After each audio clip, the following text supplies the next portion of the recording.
Hi, good afternoon. Thank you for joining us for the final session today. I'm really pleased to be here. Thank you to Women Automotive Network for allowing Catalyst to be part of this winter meetup.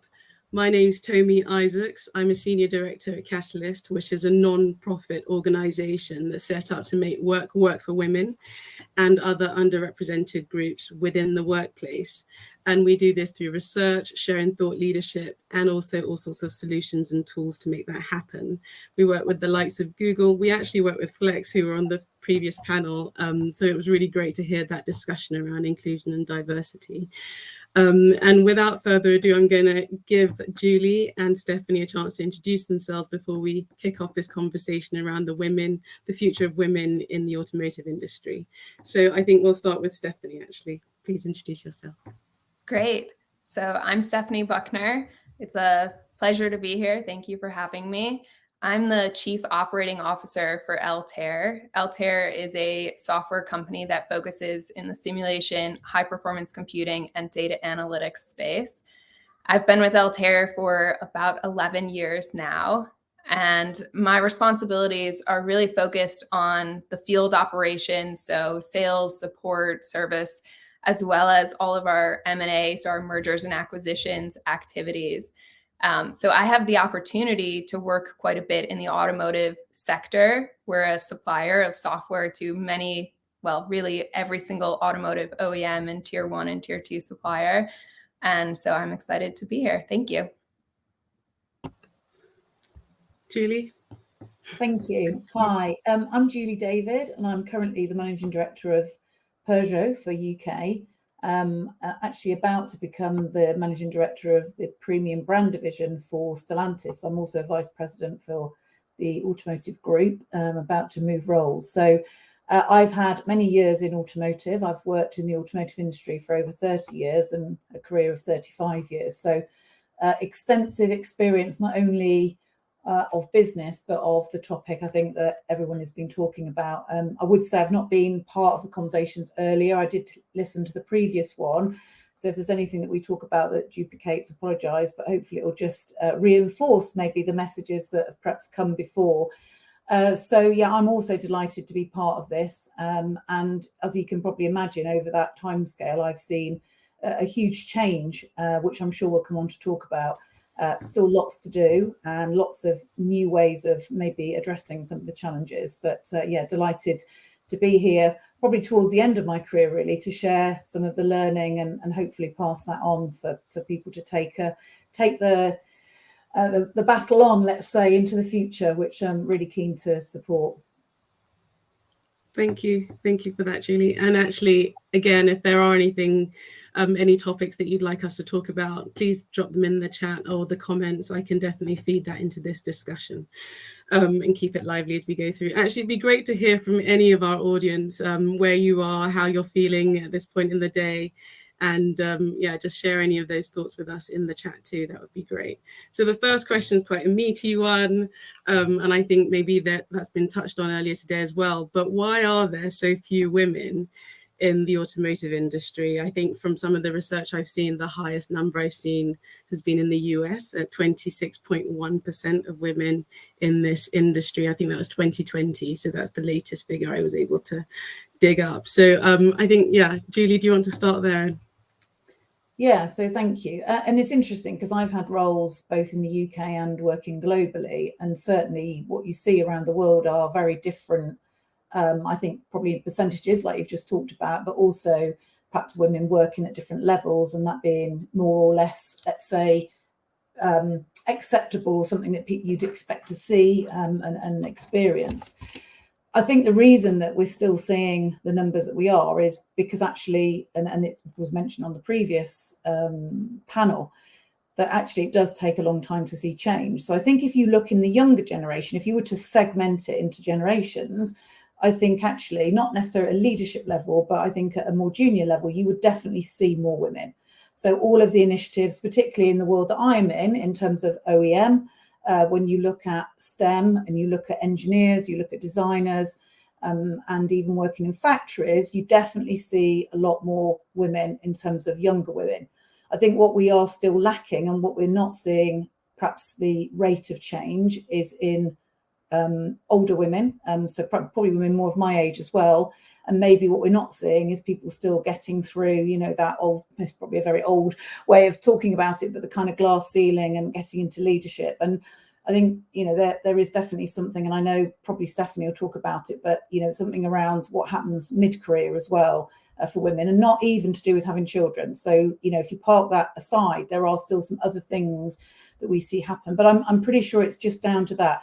I also think the other really key thing, and I'm sure, again, it may have been talked about earlier, is the way that this is talked about early on in schools, pre-uni, etc. So it's not just about encouraging women into maybe what have been less traditional routes in terms of STEM, but also just the way that people start out around boys and girls. And interestingly, I've got a fantastic colleague called Diane who leads the Ellesmere Port Factory, and she often goes into schools and talks to youngsters about careers in automotive. And even the teachers start with, oh, that'll be great for the boys. So we still today, you know, that's just one tiny example, still have quite a lot of that very early thought around what girls and boys might do. So there's still lots of work to do on that, isn't there, ultimately? But, you know, when I look at the automotive industry, there's no reason that women cannot come into the industry at any point, actually, not just as young women, but all the way through. Automotive covers pretty much every discipline at a professional level, at a doing level. You know, ultimately, there's nothing that should block it other than probably all the things that have been talked about, which is culture. Yes, that's true. Wow, that was a very comprehensive answer. Thank you. I know Altair has been around for about 37 years or so, but Stephanie, is there anything you'd like to add there in terms of what you see? Yeah, so specific to Altair, I see a similar trend to Julie. So, you know, absolutely at the bottom end, we're seeing it's easier to get more female engagement. And for us, there's much more of a balance at the bottom between males and females. At the same time, we've taken a more aggressive approach, I would say, in ensuring that our executive team is very balanced as well. And so we're trying to sandwich the problem, so to speak. And so for us, we're seeing that middle tier is being without enough females. And I think the reason for that comes from a large number of different reasons. I think exactly as Julie talked about, naturally, historically, many women have not been encouraged in especially STEM type careers. And therefore, you see that diminish time and time again. And it's still a challenge, even in the younger generation, where you've got only about 20% of women in many of the engineering disciplines in university. And so I do think we have to start earlier. I happen to have a 2.5-year-old as well. And admittedly for me, so I'm an engineer, and you would think I have zero bias in this kind of thing completely. And I really do consciously make an effort because naturally my daughter loves dolls, but we just went on vacation last week with our cousins, and he is 2 months older than her. Her favorite toy is a doll. His is a car. And putting them together, all of a sudden, her favorite toy is now a car. And now she loves cars and planes, and it's such an interesting thing. And even I was speaking with an electromagnetic engineer out of JLR just a couple days ago, and she mentioned a similar thing. She's got children about the same age, and if you're going to buy a present for a little girl and you don't know what she may want, it's unlikely you're going to buy her a car. You're probably going to buy her a Barbie or, you know, something more in that direction. And so I think we really have to make more of a conscious effort at the youngest levels to try to bring that forth. But then the reality is what it is today. And so we do have females in their careers at that lower end, and we need to make sure that we're doing everything we can to support and encourage them through leadership training programs, through, you know, mentoring, many different kinds of concepts. And Julie and I both, we've talked a bit here, and both of our companies have women in technology or women focused ERG groups to try to help encourage that. And I think that's so critical to continuing this evolution. Thank you. I think there's a lot covered there as well. I think to the education point, it's so important, especially that exposure. And often people assume that boys are better at football because they just are boys and girls aren't so good. But actually girls get a lot less practice. So they don't have the opportunity to develop those skills. And I wonder how much that's also part of our experience in the workplace overall. Again, you touched on a lot of really interesting things. And there's a comment here, I think, about speaking more about women's experience mid-career, because also in Catalyst research, we see that women get penalized or discriminated against well before the idea of having a family even crosses their mind, let alone they start having them. So, I mean, what have your experiences been around your mid-career, or, and I don't mean this in terms of time, I mean this in terms of level, but also what are you seeing within your organizations that women are struggling with? And what are the kinds of things that are working to make sure that women are still getting the best experience within work and able to thrive? Because actually quite often we also see that it isn't a confidence gap as such, which has been mentioned, I think, throughout the day, but an opportunities gap, to that point about football and the exposure to this sport. So I'd like to have a discussion around that mid-career opportunities and how to ensure women are also getting a fair chance.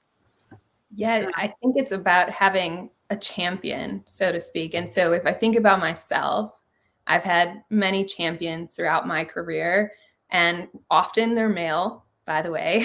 So very, very often.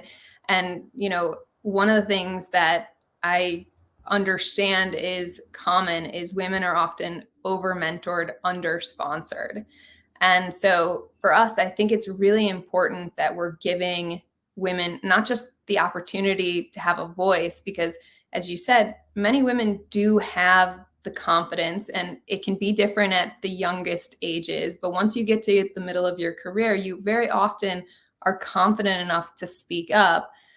But the challenge, I think, is more around the having a sponsor and a champion who's going to mention you and promote you when there's opportunities. So I think about even, you know, within the Altair organization, I can think of, you know, this last year, we had our very first female country manager. And that came from the fact that we made sure we're interviewing at least one female internal candidate. And you know what? She turned out to be the best. She didn't get it because she's female. She got the opportunity, though, to be heard and be in the room to be considered. And that's super important. And, you know, another example is even on the executive side, where we're talking about promotions. And for me, in my discussions, a male counterpart said, she's really fantastic. I think we should consider her. And so it's so important to be having a champion internally who's understanding the value that you can bring and you can drive for your organization. Thank you. I couldn't agree more of that importance of having a sponsor, someone who says your name in the rooms that you're not in. Julie, what would you like to add to that? Yeah, so I agree with that. And I think another angle that I wonder about as well, and certainly is something that I encourage if I'm having a career conversation with anyone, is that I think when if you look now, and if I look at grads who start in our business, or undergrads, but certainly grads, you know, often the playing field is quite even, actually. So I think, as we're saying, we're starting to see much more equality at that level, that age. And then, as we're saying, you know, maybe mid-career we start to see a bit of a difference. I think one of the other things is that often, and it plays a little bit to the point that Stephanie's just talked about, maybe there are, again, that sort of traditional route for a woman is maybe starting to kick back in terms of people's thought about where they should head. My advice to any, and it wouldn't be different for a male either, but I think sometimes it's not always adopted or supported for females, is to take different types of roles. Take the roles that people wouldn't expect you to. Use the knowledge that you've got, the experience you've got, and go do something to really stand out. Because this isn't about, you know, I think what we do see as well, so I know we talked about maybe there isn't a confidence thing, but I do see a slight change in the way that females and males go through their 20s and 30s. So as a mother of 5 boys, who are 17 to 27, I have certainly seen versus girls, because there are girls in my family that I know, and obviously their girlfriends and various other people, that actually boys mature a lot later. That is quite a sweeping statement, but it is a little bit proven. And I think that when we see them come into the business, sometimes actually the guys are less confident at that age. As they get into their 30s, they grow in confidence. I'm not saying that women necessarily lose their confidence, but it matches and maybe even goes ahead. It's not about, having to match a man and behave in the same way. But if you go and do a really difficult job or something really different that people are not expecting you to do, it's a really great way of showing up. So I think that's maybe a way to address it as well, is to just be confident and go and do something different, because we definitely do see then a change in that sponsorship that Stephanie's just talked about, because suddenly here you are on the radar, you've done something really different that wasn't expected, that goes against all of that bias that we've just talked about, and actually can be, I think, a very, very successful strategy in order to then become a senior leader, maybe as you then go to the next stage of your career. That's great. I love that. That's be bold. And I think there's a lot of research out there that women don't typically go for roles on this. They're sort of 120% qualified. So I love that sort of risk taking and encouragement around that. Both of you have mentioned men, and Stephanie talked about them as champions in your career and also in your organization. And you talked about them in terms of being in your organization and how they sort of behave differently throughout different stages in their career. How important is it to engage men? We heard John Francois in the previous panel. I thought everything he said was wonderful. And there's, of course, more to add there. But what's your experience with men, not just as champions, but as colleagues? And how do they sort of, set some of the culture? How do they sort of contribute to the culture within your organizations? Do you want to go first, Julie? So for me, I actually work on a board now where I would say the guys are very respectful. I don't know whether that might also be the fact that maybe my age has commanded a little bit of respect, maybe the way I behave. That shouldn't be the case, but I do wonder that that's perhaps easier than when you're younger. I have not changed my behaviour, as in I am the same person that I've been all the way through. And I think I've grown in confidence knowing it's okay to be that. And the guys that I work with absolutely respect it. I do not necessarily see that all the way through the organisation. So one of the things that I have encouraged is, so we have something called Women in Stellantis. It's a global group within Stellantis. But in the UK, I was the obvious board sponsor. To which I said to the guys when they were asking me when I first joined about it, I'm going to support you, whatever. You need a male sponsor, or in fact, maybe more. So we now have 3 board sponsors who are guys for Women of Stellantis. And that has really opened their eyes. So I think I saw some comments earlier about how do we get guys to, maybe present these type of things to leadership teams where they are male dominated. And I am the only woman in a commercial position on our management board, interestingly, even still today on quite a wide UK board of all of those brands and all those businesses. And that's been very successful because it's opened their eyes to the challenges. They come along to the events, they hear things talked about that I think they're quite surprised by.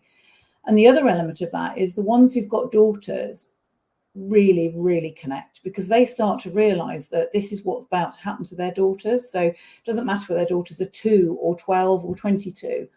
But at some point, they're now very conscious, actually, that that's maybe what they're going to experience. And I think that really engages them. So the more that we can really, in a really positive way, engage our male colleagues to understand the challenges, and so that it also starts to address that microaggression that was talked about in the previous panel. It's sometimes they're completely unaware. They are absolutely unaware of those things being an insult. They think sometimes it's just okay to say it. And so it's only by sometimes, yes, there's an element of calling out, which I know was spoken about earlier and it's come up in some of the comments. but actually them hearing it, being part of maybe a conversation that happens around it, it starts to make them have that, you know, them being conscious about it, as opposed to being, you know, it's just learning, teaching them about it. So that we found that to be really, really helpful. And then the only other thing, sorry, because I know Stephanie will have some things as well on this, is that the other thing that we found to be quite successful is reverse mentoring. So we all know what mentoring is, and it often is, you know, a very senior person often mentoring somebody more junior coming through their career, or maybe somebody who wants to change the function that they're in. They maybe want to make a change. So they start to talk to somebody who works in that function. We've done some reverse mentoring, which is quite a new, I say a new, it's perhaps a less frequently used HR intervention, so to speak. But actually what that has done is opened the eyes of our board to young females who are maybe new graduates in the business, who perhaps wouldn't be seen and heard otherwise, but actually can show up really, really well. They're one-to-one conversations, and the senior leader becomes the mentee. And it's been very, very successful. Aside of the fact that we have all, as board members, learned lots about things that maybe we wouldn't know from Gen Z, it's also really, truly allowed my male colleagues to see some fantastically talented young women. And I think that visibility has been almost a sort of secondary, but even more important outcome from what our original intention of the programme was. So that's something I'd encourage people to think about as something to take up in your organisation. Yeah, I couldn't agree more, actually. And we can talk a bit more about mentoring programs. I wanted to see if Stephanie wants to add anything to this as well. Yeah, I mean, on the male side, you know, the reality is that men, so to speak, rule the world in the sense that they hold more positions of power today. And so it's, of course, incredibly important for us as women that we're getting them as champions for us. And, you know, that means that we're doing everything we can to help them open their eyes. I don't think that they mean to do many things. The microaggressions very often are incredibly unintentional, but they are still there. And I can give a personal example here where for me, when I got pregnant, I knew that I would be a better mom, not as a stay-at-home mom, but a working mom full-time. And I had a male individual actually question me and say, well, once the child comes, you may change your mind. As if I don't know my own mind and I don't know myself, you know. And it was both offensive. And for me, my answer was absolutely not. I promise that's not who I am. But the fact that you have to even defend that and communicate that, you know, that's not okay is just unacceptable. But it is the world we have today. And that means that we have to just continue to work harder. And I love Julie's reverse mentoring. I've already taken it back internally for us to do the same because I think it can be so powerful. I happen to have a sister who I'm very close with who's 10 years younger than I am. And so she's 25. And the difference between us is amazing, actually. It's only a 10-year gap, but the way we think, our interests, everything is so different. And the way we're seeing and interacting in the world is just really different. And so having just that view is so important. And yeah, I think, as Julie said, I haven't also experienced a lot of gender challenges in my career of late in particular. And I do think some of that is the level that I'm at, but I can say that, you know, we had an intern program this summer and we had a male who behaved inappropriately and we immediately released him. And so I do think that it's still there. And it's just so important that we make immediate decisions and take action so that people know what's unacceptable. That's really important, actually. And I think a lot of organizations can be slow to taking that kind of decisive action and showing what's not welcome and what's not going to be tolerated. that's a really important intervention. And it's great to hear that your organization had the confidence to do that and did it swiftly. In terms of mentoring, it was great to hear both of you talking about it, especially in terms of reverse mentoring as well. I used to run the 30% Club cross-company mentoring programs for US and Mexico, and a lot of people, particularly the mentors, got so much out of it because they were understanding much more about the current challenges with people in more junior levels and in different organizations. So it was even one more step removed, and the storytelling and the relationships that created, just amazing. And I think actually in the end, 50% of women who took those, who were part of those programs as mentees, got promoted within 2 or 3 years of finishing that program. So again, that relationship and sort of demystifying the unwritten rules around how to get promoted, how to get seen at work, I think that's really important. And again, sponsoring sort of more effective, because that's someone using their social capital to really sort of put themselves forward on your behalf, which I think is also really important. And Catalyst definitely has research around that as well. We are fast running out of time, so I wonder if we can have a sort of quick fire round to just see how far we get through. So you've mentioned some of the advice you would give so far, actually, Julie, about being bold. Is there anything else you want to add to that for our audience? Yeah, so I do think, you know, take the jobs that might make you stand out, you know, even if it is challenging, believe in yourself and do it. And I still maintain today, I would have said this 10 years ago and probably maybe 15 years ago, as I started to realize that actually you don't have to behave like a aggressive man to get on in the world of automotive. And yes, you still will suffer some of the things that we've talked about, and I have had that all the way through my career, and I think probably it's only more recent that I've had less of that challenge.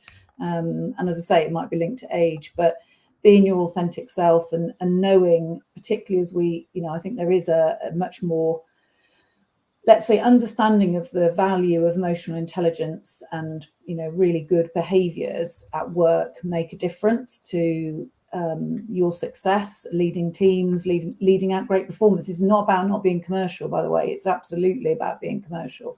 And I truly believe that, you know, if I looked back now and when I started out, I wish I'd known that it would be okay to be like that. I did maintain it. I didn't try to change and be different, but I probably didn't feel as confident in that being okay as I do now. And so I think that's definitely something, you know, be true to yourself. I think it's very, very difficult when people try and be something they're not. It's very hard to maintain it. And when the chips are down, so we all suffer crises at work, you know, it could be an operational crisis, it could be all sorts of things. And actually often, you know, there could be things going on in our private life. If you behave in the right way and you behave in the way that you're most comfortable with, the chances are you'll get through it. If you're trying to be somebody different, you know, often people's guard drops and you see not such great things. So yeah, being your authentic self is probably my biggest piece of advice. And Stephanie, what advice would you give for any woman entering the industry now? So to me, I think, well, in the middle of our careers, we tend to gain confidence. At the beginning, as Julie said, there's quite a bit of lack of confidence. And I think back even on myself, where I attempted to portray more confidence than I felt. And so, you know, my advice would be to recognize that nobody has all the answers, and it's okay that you don't know. It's okay to ask. It's okay to feel that way. It's okay. I mean, even for me, in talking recently to a colleague, and they mentioned, oh, you did a great job public speaking at the keynote event in the UK.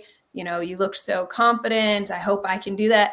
And my answer back was, oh my gosh, I was not confident at all. I was so nervous, because I think it's so important that the younger generation coming out of school sees that Julie and I are sitting up here, you as well, Tomi, and it's not because we have the confidence for everything we've done. It's that we do it anyways. And I think that's the best advice I could give. Thank you. And in terms of the future, what are the quick wins that we could do either as a society or in particular within your organizations? And I'll also add another question in that, just for time. Who do you see doing really well in terms of retaining women, promoting women, and really doing quite interesting things in your industry to make it more inclusive? Julie, you can go first. So I think definitely, and it's probably quite it might sound like a standard answer, but I still don't see enough of this, which is making sure that we are a little bit more flexible, or a lot more flexible actually, in how we expect people to work. And as much as COVID has maybe stopped the naysayers on working from home and working more flexibly, I think there is still a lot of challenge in that. And I truly believe that, you know, there are so many women at all stages of their career. And I'm not just saying this because I'm obviously a lot older now, but I do believe that there are as many women who are older who have challenges outside of work as there are young women. So it doesn't matter whether it's a baby, or it might be an elderly parent, or it might be all sorts of other challenges. So I think being much more inclusive, so it's not just about diversity, but inclusive, and recognizing those things would help. And I think would retain as well as attract far more talented women of all ages and all backgrounds.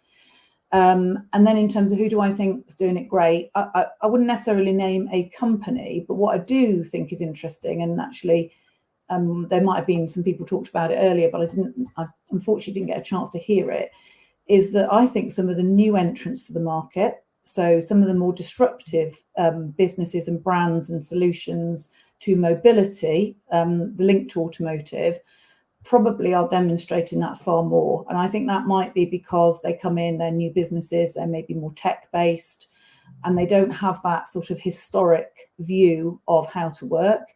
So I think I see far more challenge within what I would call the more historical businesses like OEMs than I do with those new startups. That's definitely certainly where if I'm working with any of those, you know, in the verticals, that's where I see a lot more progression. Thank you. And actually, to that point of flexibility, it's always one of the top 3 reasons why women drop out of this particular industry, and probably the workforce as a whole. Stephanie, what would you like to add? Yeah, I hate to say it, but Julie took mine. Because I do think that, you know, I just spoke with my older sister actually last night, and she is actually thinking to leave her job because of that.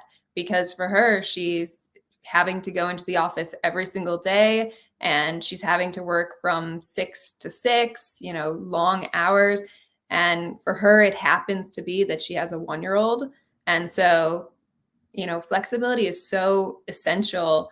At Altair, you know, we've shifted to a 2 to 3 day in the office week concept, and it's very open, very flexible, but that gives more people the ability to do the things they need. And Altair has always had a really flexible concept where I don't care what hours you work, as long as you get your job done and you're doing it the way that it needs to be done. If you need to interact with people in India, and that means you have to take a call at 8 o'clock at night, then do that. And in the middle of the day, if you need to go pick up your child from school, go pick up your child.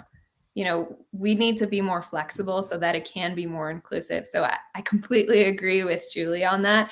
I would disagree, and sorry, Julie, on the OEM for the new incumbents. And some of that is, I look at like a Tesla, and I'm in the Bay Area, and Tesla is taking such an aggressive stance on coming back to the office, as an example.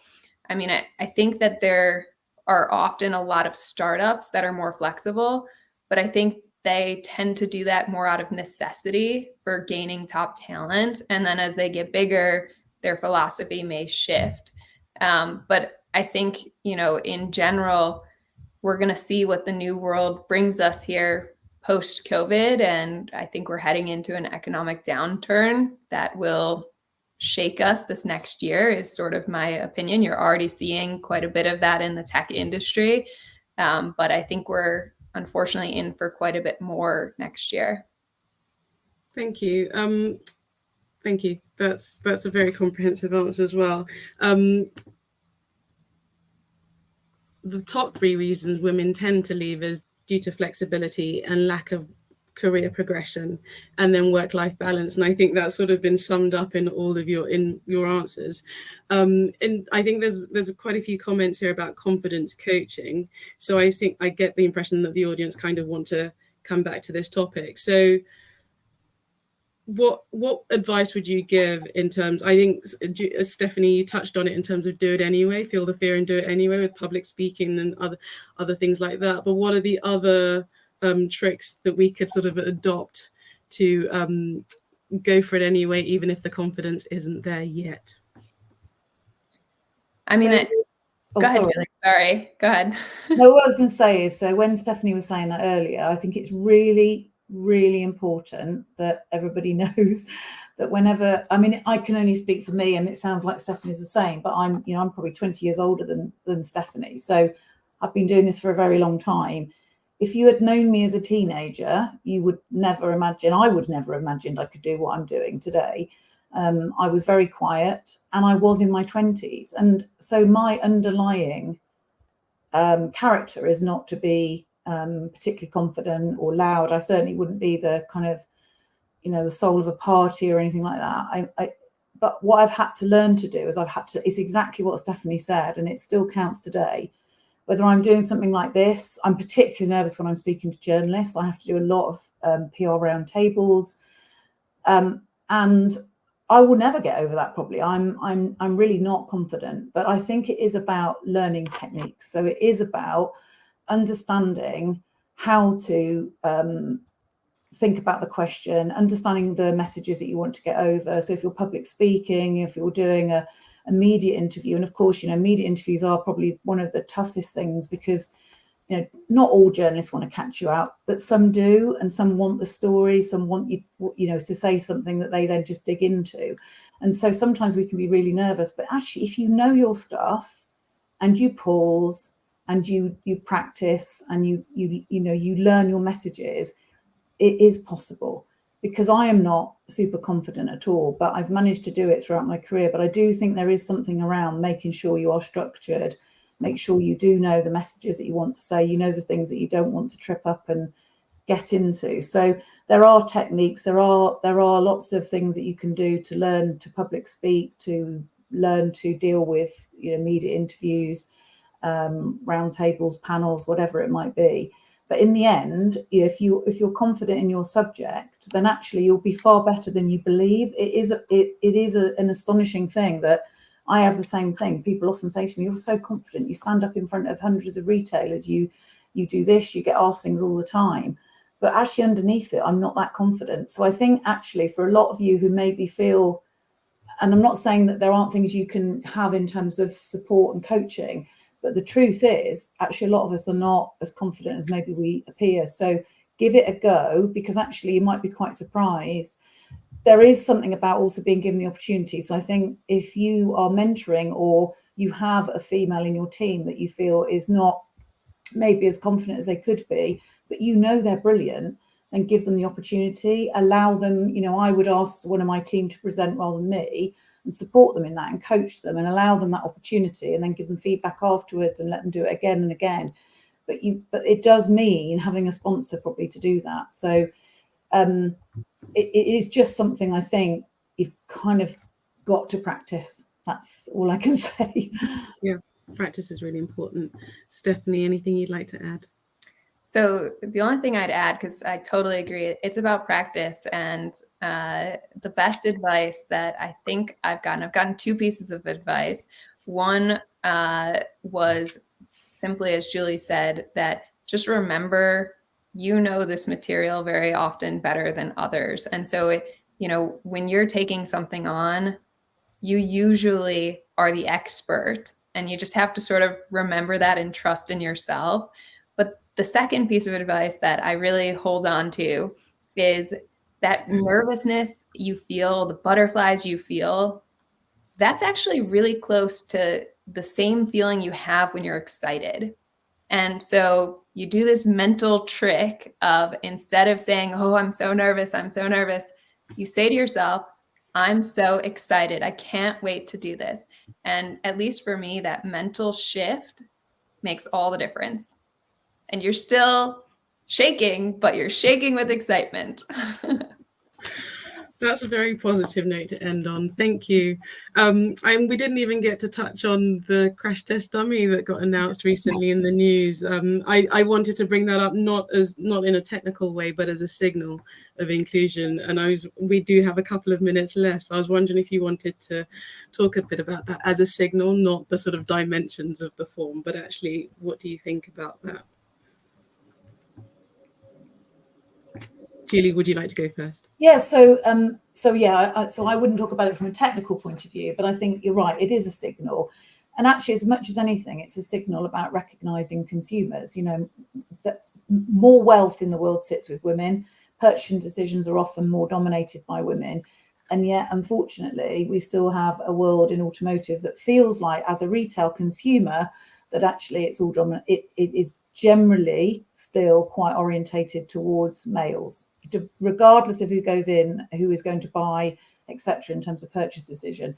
So if it's you know, just one thing is, it's a signal of that as well. It's not just about creating a vehicle in terms of the interior design and all the other things. And I truly believe when you look at car design now, there's some amazing things around, you know, materiality and the way that the vehicle provides you with a fantastic experience, whether that's the experience of being in the cabin or the driving experience and all of those things. But ultimately, that safety piece is another step again in recognizing that. And it's not just about women, it's about, you know, I guess thinking about different body shapes all over the world, different cultures. There's all sorts of things to think about within that in terms of diversity. But it is a signal, as you say, Tomi, I think, that actually it is being considered, which is really important. Good. Agree. Stephanie, would you like to add anything there as well? Yeah, the only thing I was just going to add is, in speaking with the electromagnetics engineering manager that I did from JLR earlier this week, it was interesting for me because I asked her a little bit about it. And granted, she's not in the crash and safety domain, but she is very involved in the women in tech at JLR. And so for her, we sort of had this revelation together on women in tech groups. We often really focus on the advancement of women as individuals, their career, all of those things, which is obviously incredibly important. But there was sort of this moment of, I didn't even know that women forms weren't actually part of standard regulation, and there weren't women form dummies that are really based on our, you know, dimensions and not just a 12-year-old girl concept. And maybe part of what we should be thinking about and challenging in industry is pushing as women for not just individual gender motivation and movement for us, but also for the products to be more gender neutral. Couldn't agree more. We are at time. Thank you very much for your participation and your great wisdom. Thank you very much for sharing your time. Thank you to Women's Automotive Network for inviting Catalyst and me to moderate. We hope the audience has found this discussion really useful. Definitely be bold, take that wisdom, go forth and feel the nerves and kind of do it anyway. And also what Stephanie was saying about making inclusive products in this industry is really important as well. And be confident in what you know as well. I think that also came up quite well during this conversation. And do stay in touch with Women's Automotive Network. Thank you again. Thank you for your time. Thank you.